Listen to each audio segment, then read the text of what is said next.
balung pengko. Hai.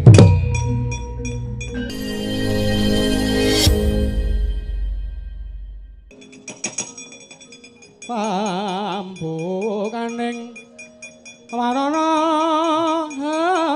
talen saking liyap-layap ing aluyup pindha pecating sumpena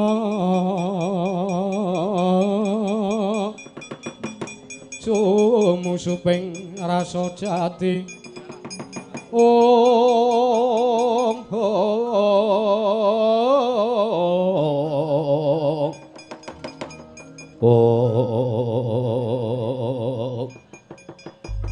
tan kawusa ingkang wis manjing wonten ing gubit sanggan sangarup nana gandaka capo ingkang mapan wonten ing kadipatening Wirata nenggih senopatine negari Wirata nenggih Sang Raden Raja Mala ingkang kekitrang kaya mriwis nungsung banyu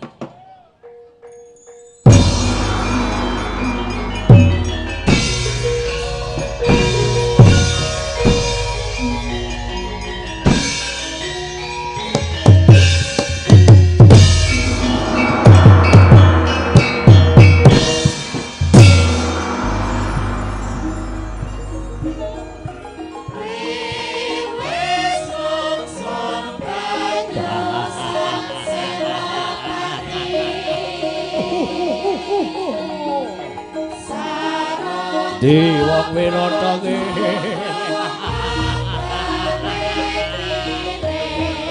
negarane Kakang Prabu Durgantana tak kudeta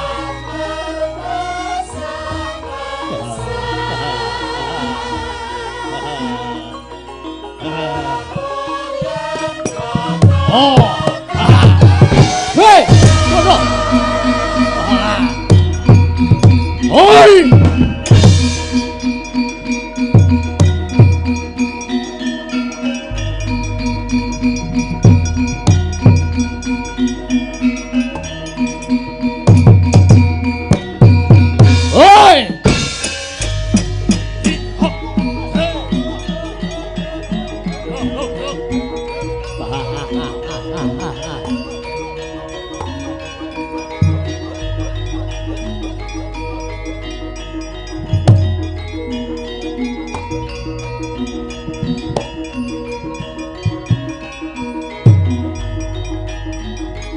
yo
Adikku Rajamala.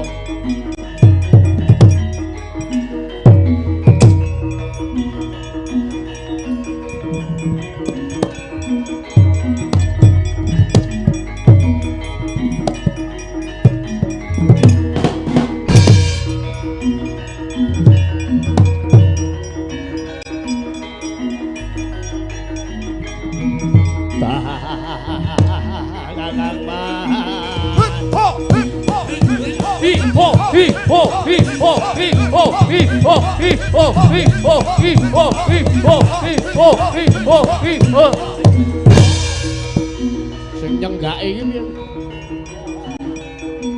Kok numpang.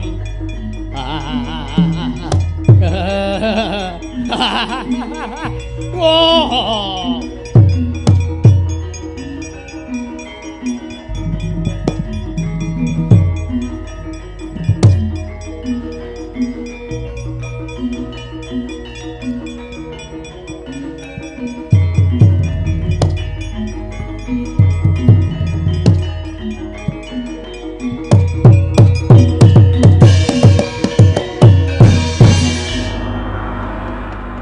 Mangkahanggro sesumbar mawa lindru bumi gonceng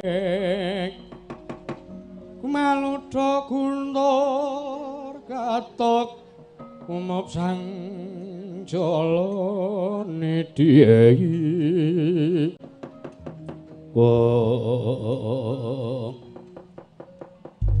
ya jagat pangestu ngorwayau Bathara jagat adikku bocah bagus adikku wong gagah adikku wong mideksa adikku wong digdaya sekti kalintang jayaning perang Rajamala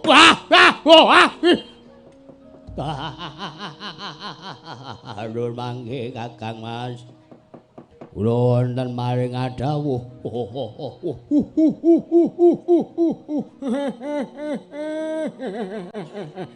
Ameji dhateng biswanipun ingkang ngrayipun Rajamala. Kula nyadong dawuh lho. Ngarep perang kok cengengesan. Ora ndang ditata tenagane, ora ndang ditata kadigdayane. Nuwun sewu Kakang Mas. Wong arep perang niku kudu seneng. Dasare seneng napa? Sepisan seneng iso ngumbar kadigdayan ping pindho, seneng merga iso ngerti lan kula bakal weruh, kula bakal nyumurupi mungsuh kula gilang-gilang kuwandane kaludiran ragane. Ya, tatanan sing tenanan. Pun Kakang percaya Rajamala. Yen to kowe kedua bisa ngundurake jago saka kasepuhan. Nggih, mangsu minggir Kakang Mas. Kula wis krungu bertek-berteke kawula Wirata. Ingkang ngandharaken bilih sak mangke jago saking kasepuhan sampun pun pikantukaken. Jago saking kasepuhan sampun pun jokaken. sampun pun dawi majeng wonten ing balabar kawan kendeng waca jangan senjang mangsu mikir kula selak ora sronta kumacelu kepengin ngejor-jor kuandane jago saka kasepuan mungsuh kula niku Kakang Mas. Hei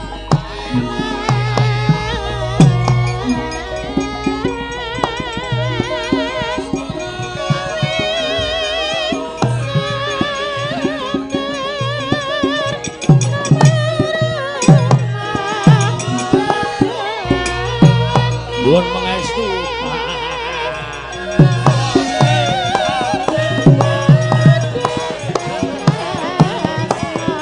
Woi.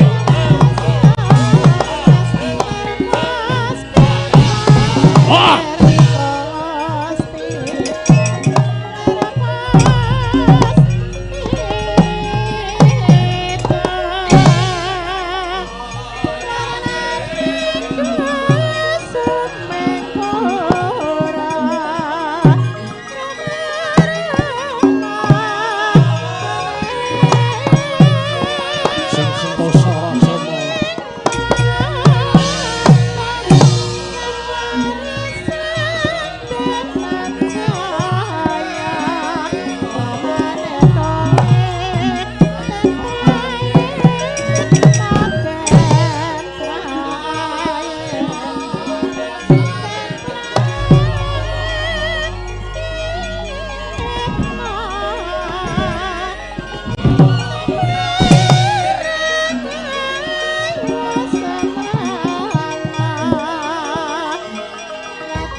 Dhuwur aku karo iki. Ha. Hei! Wah. Hei!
Si panunggal matenono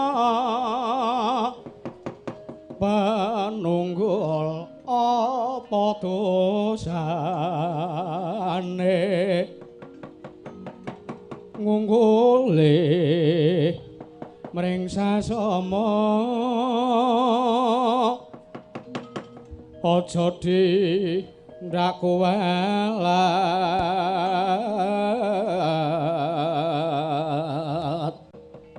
lah iya bener kandamu lari sumber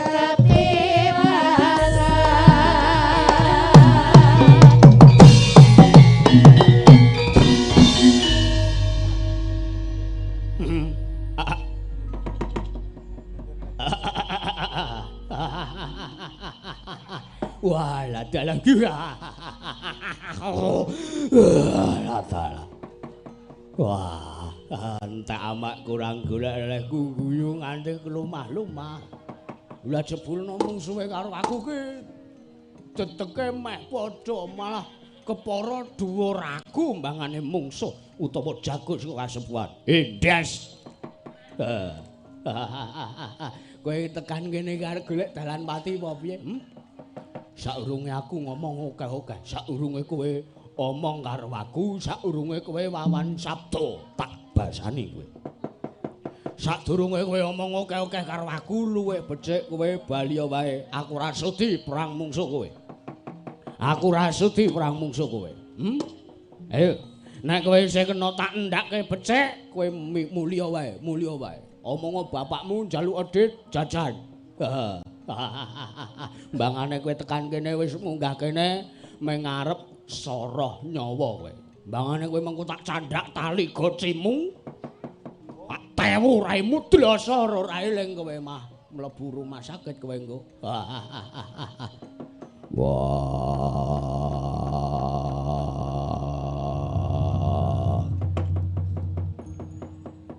Gonge micek sing ngegong. Pancen wong-wong Wirata kuwi wonge kumalunggung. Lho, sik. Ha, dhuwur aku, gedhe aku kok suarane gedhe kowe. Yo ben.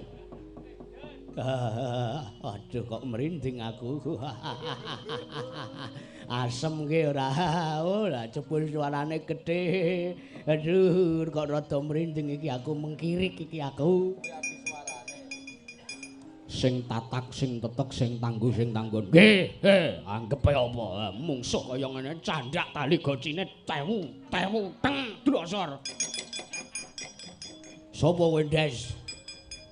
Ora kusik apa kowe kengaran Raden Rajamala. Lho piye to ki?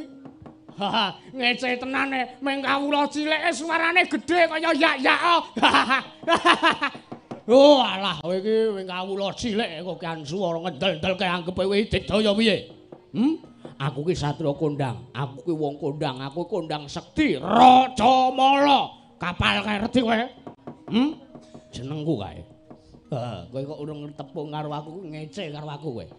Ora kok ngece, nanging aku iki kawula Wirata arang-arang sesaba. Kawula Wirata arang-arang sowan ning Datulaya. Krungu kabar yen to kowe senopati ning Kadipaten. Oh, biangsat bedebah. Yo, pancen aku Rajamala. Sapa kowe? Takon karo aku ya iki putra ing Pejagalan. Atmajane bapa Jagal Melakas, ya aku kengaran Jagal Abilawa. Kowe Jagal Abilawa. Yo. Jagal Abilawa ya aku Bambang Balawa. Bambang Balawa ora tau adus luwuk ngono kok Bambang bareng. Ora sisan Jaka Balawa ngono. Para maju ora sah kokean cangkem, ora sah kokean rembug. Sing dadi nyatane wae awakmu gedhe, swaramu atos, swaramu seru, bengokmu sora. Bangane wis kok kono joget-joget bengak-bengok tekan kene tak tewu pisan dlosor sapa sing kewirangan asu iki ngias karo aku kowe anggepe apa ya? Babu arep apa? Wah, roh jiwa begalan Brahmana pati kantaran bau cekel sabuk milang tatu ora minggat kelakon bengkah dadamu. Para jajalan arep kepengin gembandul dasmu.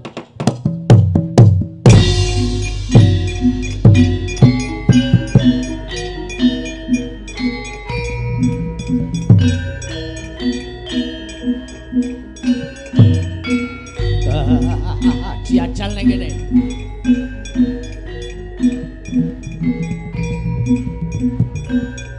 Nyantoli. Oi! Oh ah! Wah. Oh. Hi. Oh. Baya. Oh. Ah, baya. Ayah. Oh, ayah. Weh. Urung apa-apa kok jengkeleke ra. Hai.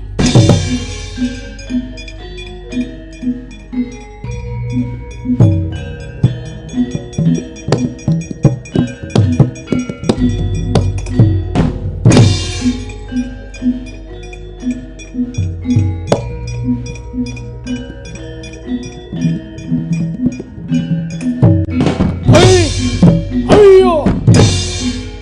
Ah.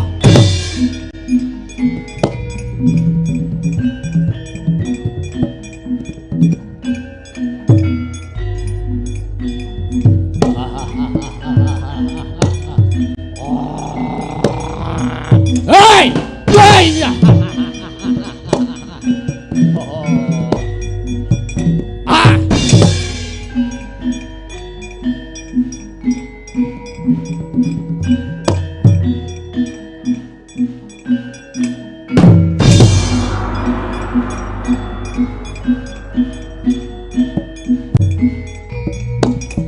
Ah! Ah! Ah, kowe. Ah! Hey!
Untung balung pengko.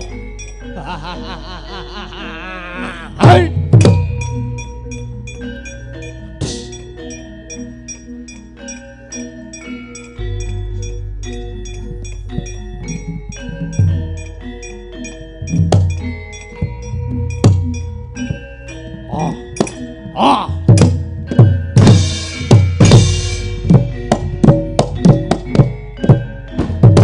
Ambruk to kowe. Ah!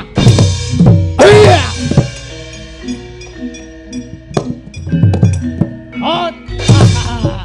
Yo cajak biasmu. Ah!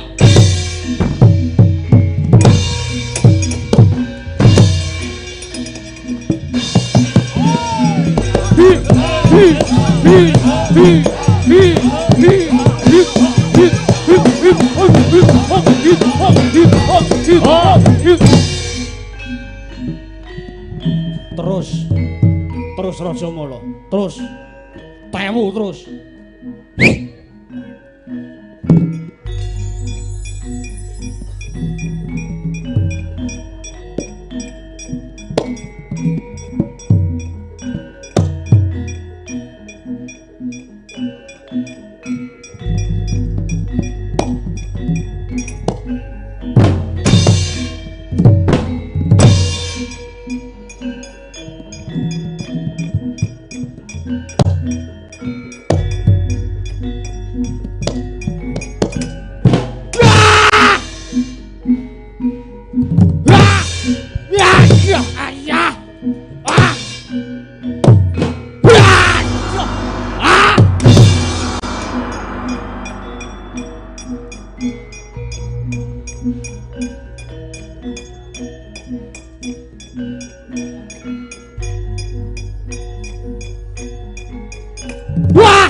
Oh, lah cengel kok dienggo dolanan. Aduh. Aduh. Aduh.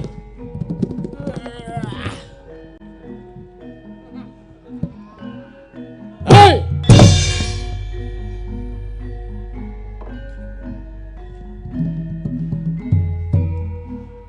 Wis dadi.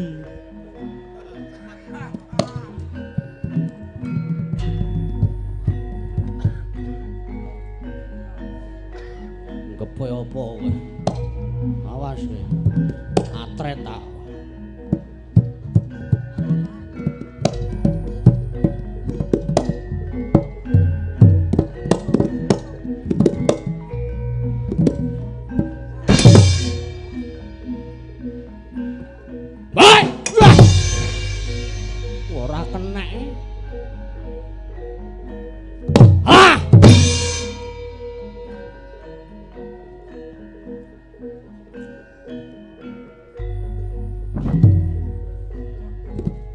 Ah!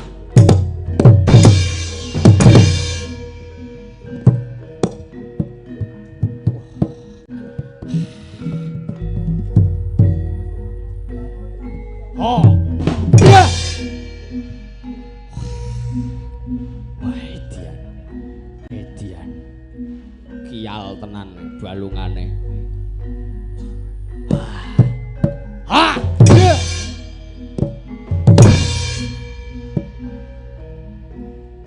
Ha! Yeah.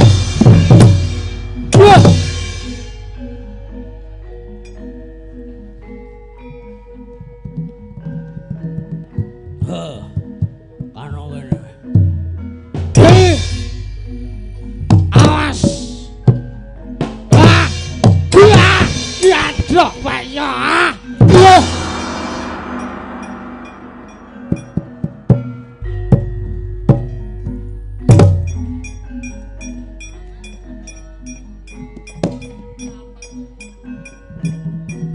Yeay!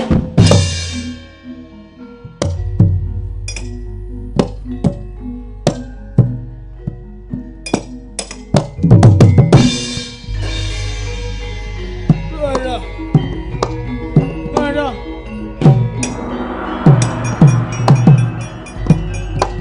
Wah!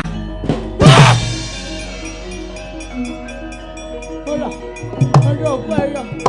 Wah!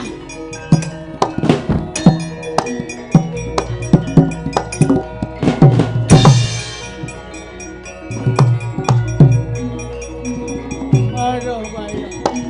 Aduh. Wah! Aduh. Wah! Wah! Wah! Wah!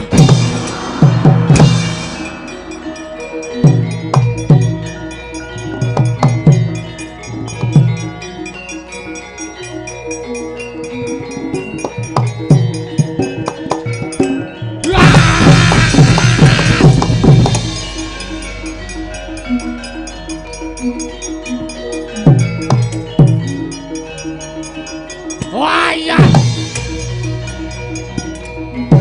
Wah! Wah, ya! Wah! Wah! Woi!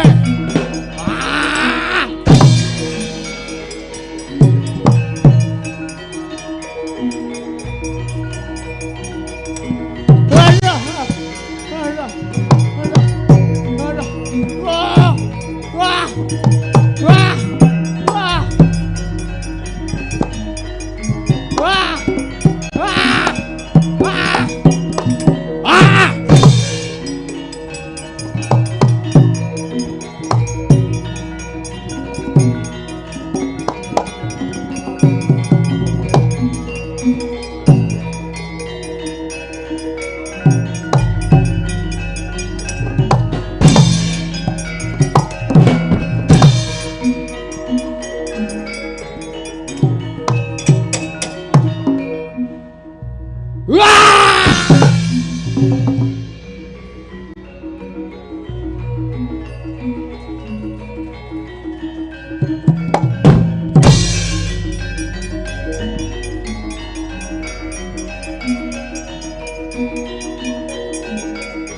Waduh.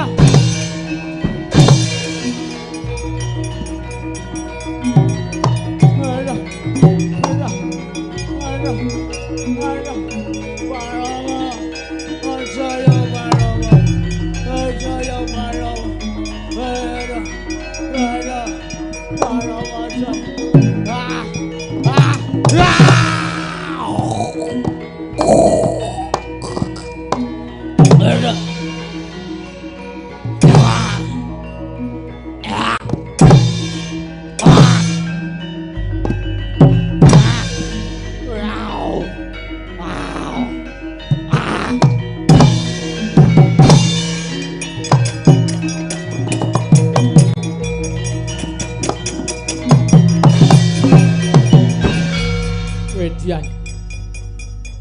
Ora nyono ora ngira babar pisan. Walah jago sowa sepuan. Digdaya kliwat ukur nganti adiku Raja Mala tekaning pati. Wadyabala. Glok. Raja Mala mati. Cemplungke sendang Watari ben urip meneh. Yo cemplungke yo. Cemplungke.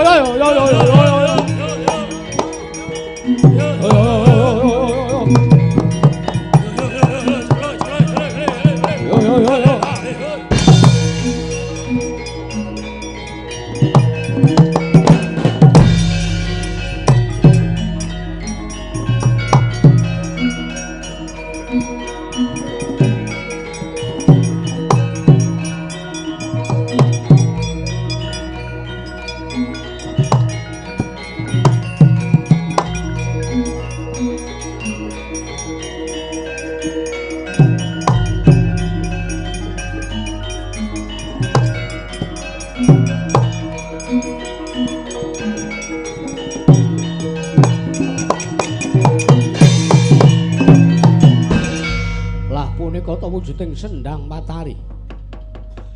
Eling-eling sendang ingkang kedadosan saking ingkang ibu saking Sang Raden Raja Mala niki Sang Dewi Watari. Kacarita menawi Sang Raja Mala pejah nadyan ibarat pejah sedina kaping 7. Nanging menawi den cemplungaken wonten ing madaning sendang Watari kaeloaning jagat gaweaning para dewa tartentu Sang Raden Raja Mala mesti gesang malih. Senajan to kuwandanira kunarpanira Sang Raja Mala wis sigar dados gangsal saupamane. Nanging menawi den lebetaken den cemplungaken ing sendang Watari aragane bisa pulih kaya wingi uni temah gesang malih sugeng aparipurna. Nanging eling-eling nalika semanten wis tumeka titi wanci wis nekani telas tulise Sang Raja Mala wonten salah sawijining culika Durjana ingkang tumindak angkara nyemplungaken wujuding pusaka aran Kyai Brahma Warastra wonten saklebeting sendang Watari. Nalika semanten suraing para wadyabala mangampak-ampak ingkang anggotong kunarepanira Sang Raja Mala. Kuandhane Sang Raja Mala den cemplungaken ing sendang Watari datan pulih, datan sugeng, datan gesang nanging ajur mumer geseng dadi awu. Ayo cemplungke. Ayo.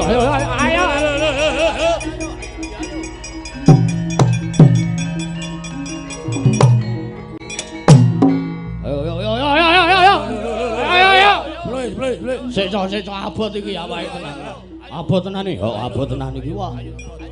Bobot 7-5 kilo iki abot tenan. Prayogane nek ora kompak sing nguncalke malah mung sasar susur kandhane kok. Heeh. Piye? Diitung. Bareng ngitunge. Sing mburi melu ngitung. Yo. Parjo, Pardi, Waluya melu ngitung. Oki, Semplok, Pintu kabeh melu ngitung. Juwang. Mongko Luki sing kempul bareng melu ngitung. Yo. Siji. Loro. Telu.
Wah, aduh adikku.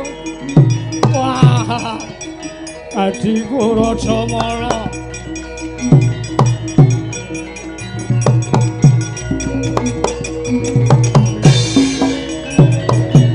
Aduh, oh alah Didi. Wah, ora nyono babar pisan.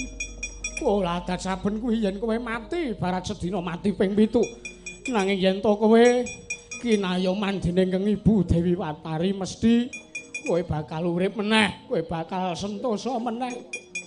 Oh, alah. Rajamala.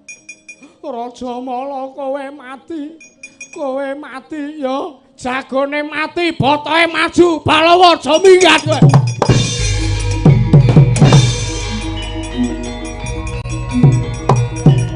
Hei.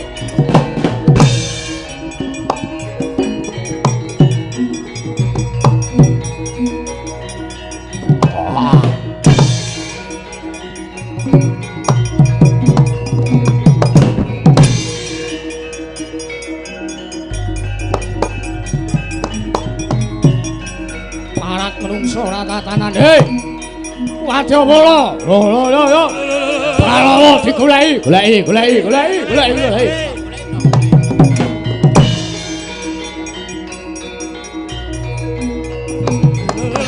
Oh, goleki.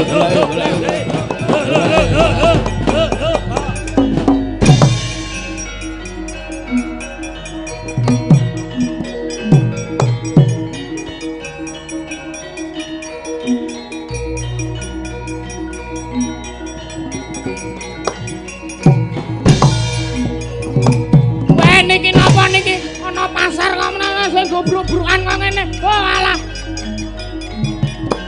Dagang aku utah kabeh ora.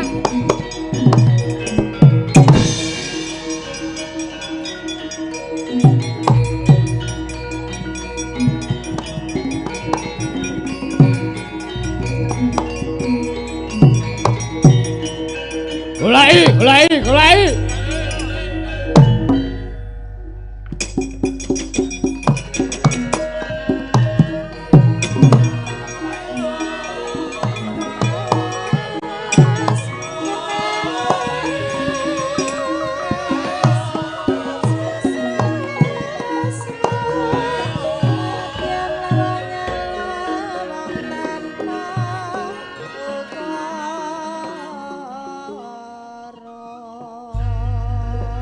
Kayon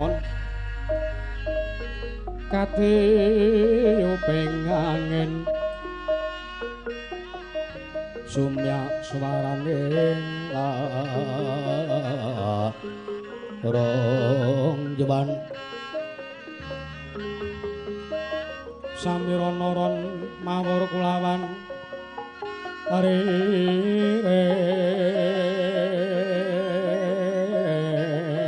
biyo iki lumrang gandaning pos pita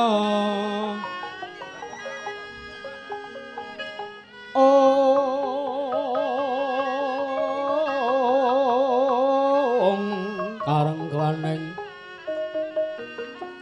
putyane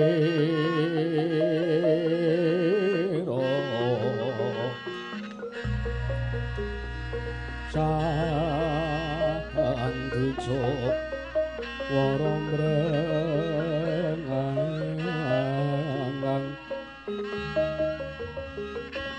lir swaraning madu bronto manungsung saruning kembang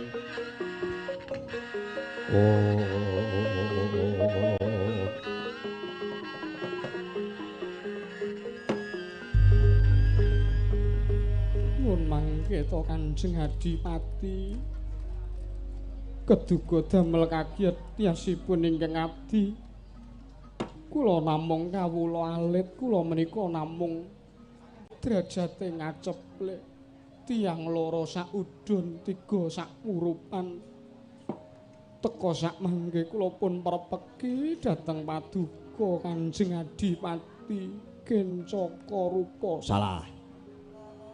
Aku duken Caka Rupa, Dik. Sinten? Rupa Kenca. Kang Mas Rupakenca. Oh inggih Kanjeng Adipati Rupakenca. Iya. Ora sik. Kowe kuwi sapa? Sadurunge aku takon luwih akeh. Sira kuwi sapa Cahayu? Kula. Iya, apa mbokmu? Nuwun sewu. Kula sampun boten gadah ibu. Aduh. Di ngapura Cahayu. Inggih. Men benjang malih menawi guyon menika nggih kenging ning aja mung sembrono, aja mung waton guyon ning guyon menika ngagem wewaton. Iya ya, wah. Mah diuring-uring cah wedok aku. Inggih. Kowe sapa Cahayu?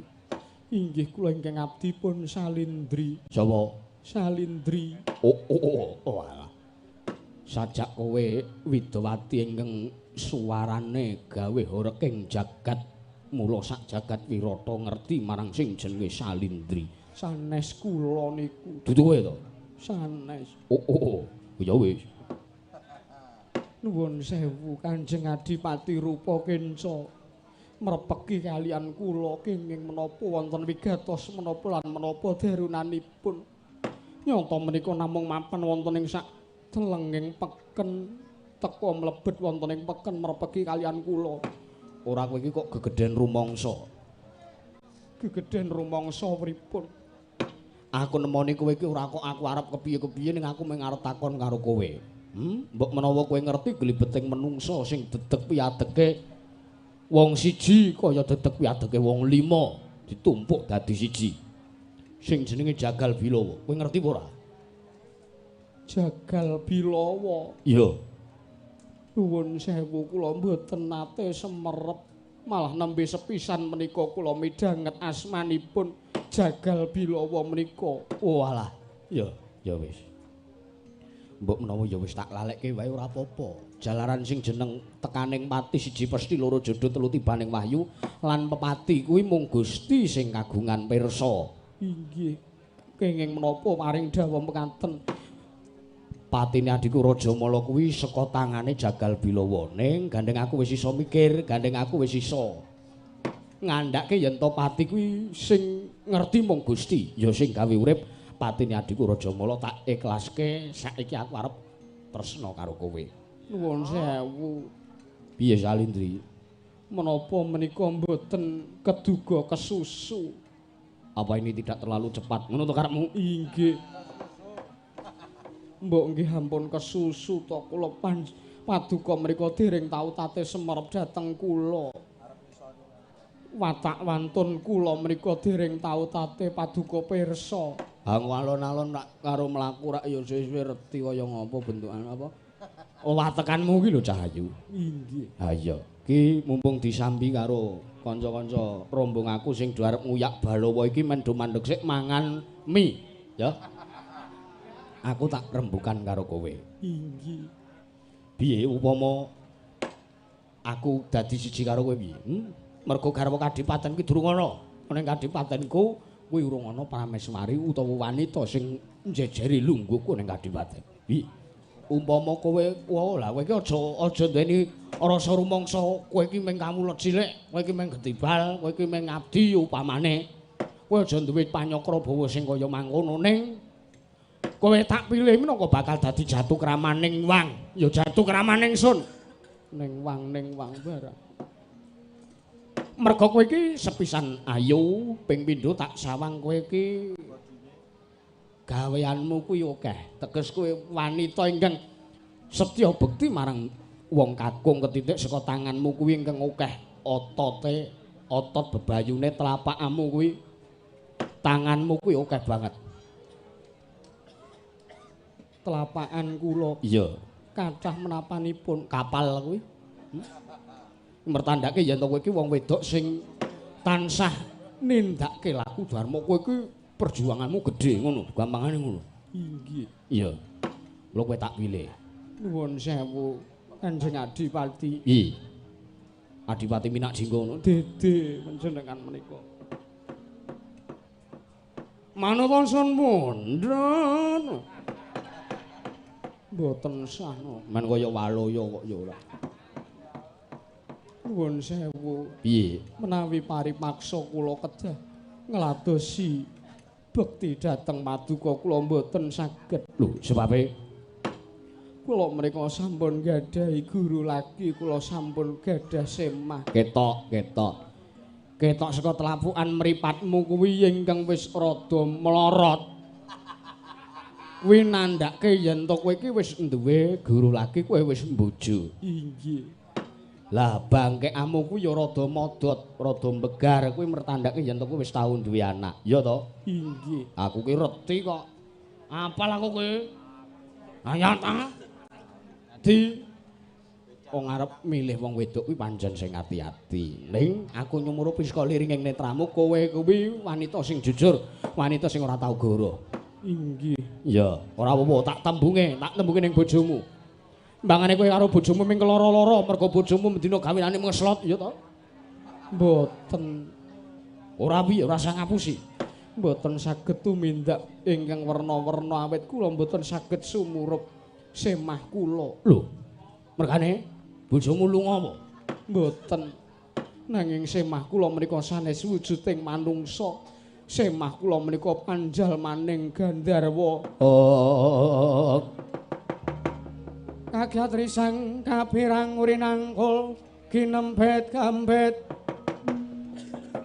Dosang retnaning bawana.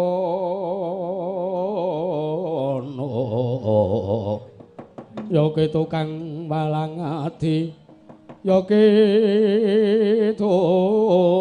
tukang kudu kering.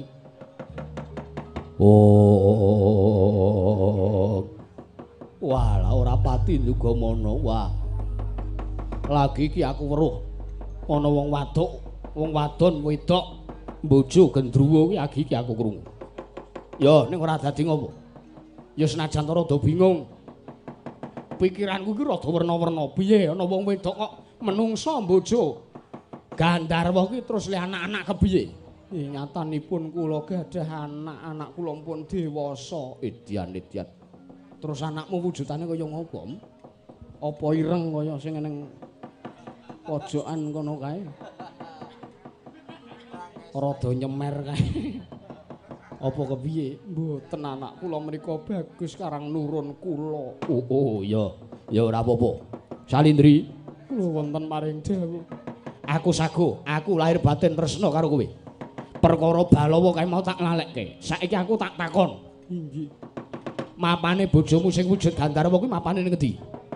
Mapanipun wonten ing ringin pojok beteng Kedaton Wirata ingkang sisih kidul wetan. Sisih kidul wetan. Inggih. Menawi paduka estu lair lan dados kula suwun mangke tabuh kalih enjang. Kula aturi mbesem dupa. Nyuwun dhateng semah kula supados medal sak mangke wigatos paduka kula aturi paring dawuh dhateng semah kula. Ya, mulya omonga bojomu yen to kowe arep tak tembung Salindri.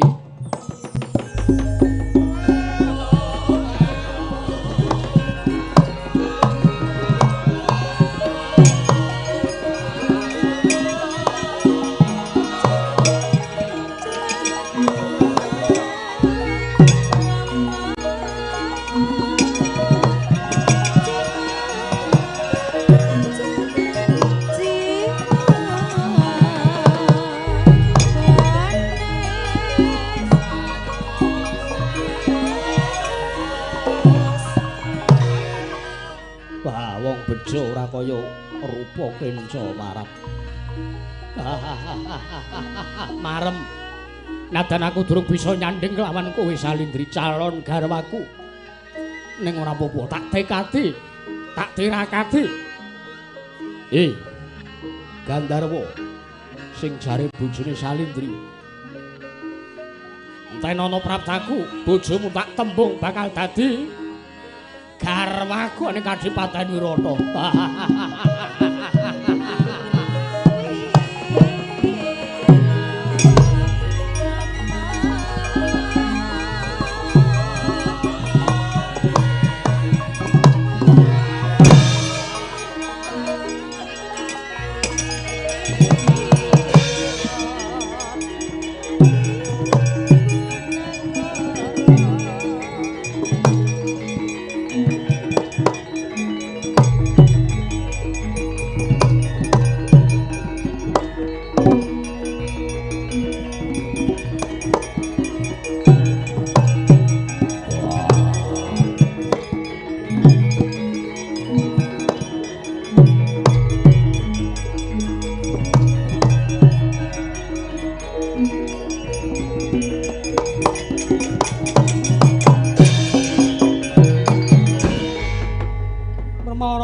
swamya ngamrengengang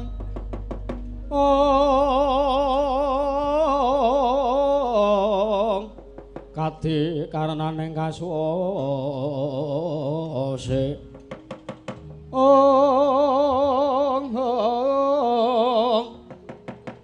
yaning marga hamalatku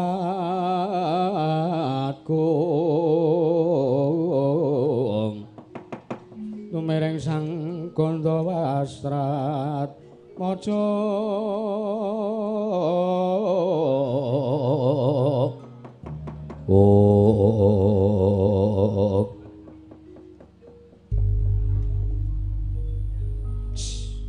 apa kowe iki ngopo lho delik ndelik kok ngrangkul glugu mongko glugu karo sing ndelik gedhe sing ndelik apa aku ketok banget wah setan tiwas delik aku ndelik ki mbok ya sing ceca sing mutu Salindri Mbak Yuku ana apa mrepeki karo aku iki keweden Balawa aku oleh njaluk pitulunganmu apa ora apa rupa Kenca karo Kenca rupa Patenana wah aku kudu digoleki kok malah ora engko sik supaya ora mung kowe dhewe sing kelepetan dedosan nanging Mbak Yu muga kelepetan dedosan mergane piye aku ki diuyak-uyak arep dilamar Raden Rupa Kenca ning aku ngaku yen to aku ki wis duwe garwa nanging garwaku dudu menungso garwaku wujuding Gandharwa sing tak anggep bojoku sing tak anggep bojoku ingkang wujud Gandharwa ora kejaba mung kowe Balawa wah iblis aku ki nek gelem adus ya bagus rupaku ya ganteng malah dipadake Gandharwa anggepe apa wah ya gelem apa ora mitulungi Mbak Yumu engko nek nganti rupa Kenca karo Kenca rupa kae mati sing dosa ora mung kowe Mbak Yumu rak ya melu dosa aku ki wegah nek sing dosa mung kowe ki aku ki wegah yo gilane aku ki udu bojomu aku ya adimu Ipe ya kan aku iso dipangan ya Pak wah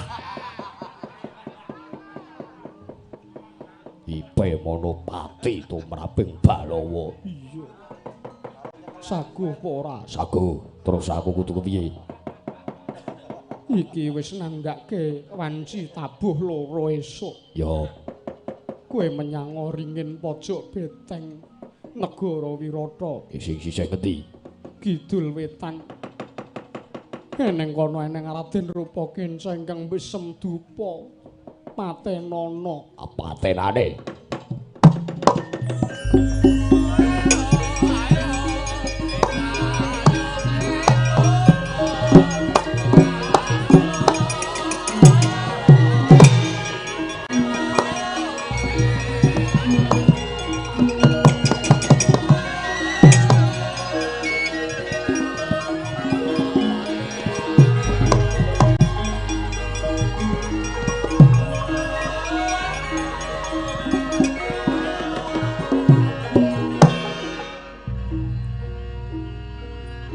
ora mengko sikik nuwun-nuwun kula nuwun mangke nuwun mangke Gandharwa ingkang aku dadi garwaning Salindri calon bojoku aku prapta mrene iki aku arep nembung karo kowe bojomu sing jenenge Salindri arep tak tembung arep tak pek bojo mbangane urip karo kowe ora tau nampa katresnanmu Gandharwa sapa wae aranmu aku ora ngerti aranmu mergo Salindri bojomu ora bloko karo aku tak jaluk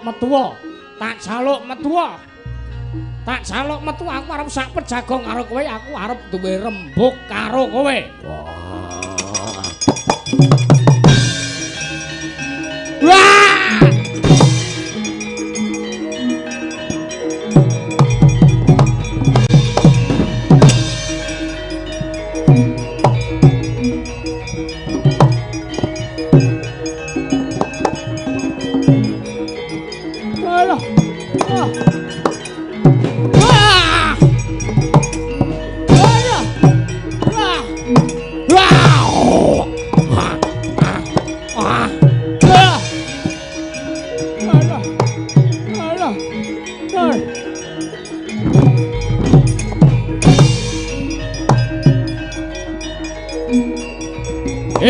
rombongan. Yo lo.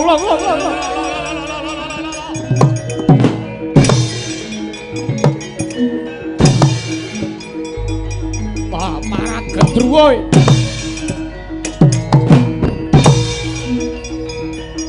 Alah.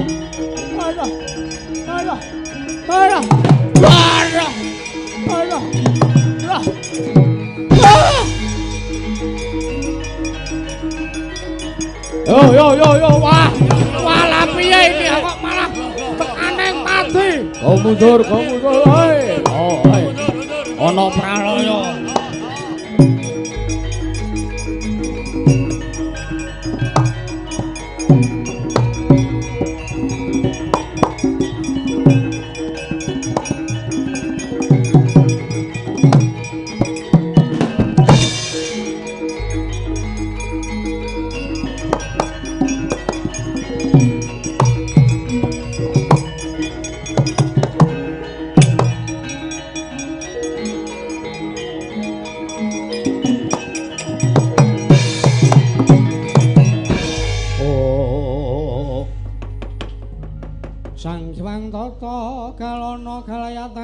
Maringkut siung nyokang mawinges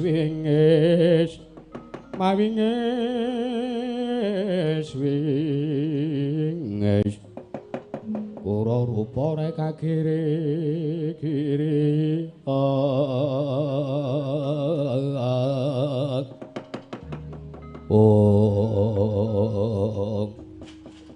nuwun sewu Koko Prabu Duryudana Yayi Prabu Susarmo Anuparat.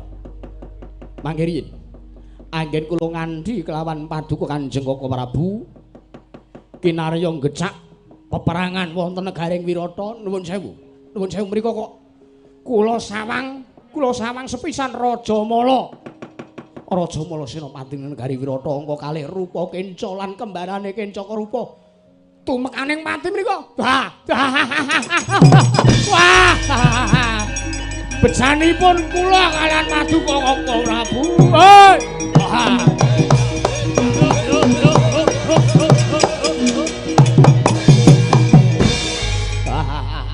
Kula aturi jumenep. Kula aturi mas paosaken, kula aturi nyawang. Ya jagat pangestu karo Yayi Prabu Susarmo. Wonten dawuh. Tak kira perkara iki perkara patine Raden Raja Mala rupa Kenca padane Kenca Karupa. Iki dadi pancatan gone Ratu Ngastina bakal gelar jajan. Lah monggo, prajurit. Kula. Wirata wis ringgih. Bedah negarane. Yo.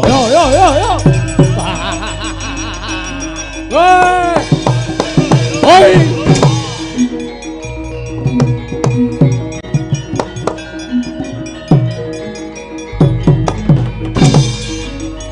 Ayo Wirata dibedah.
Yen kembang kembang mano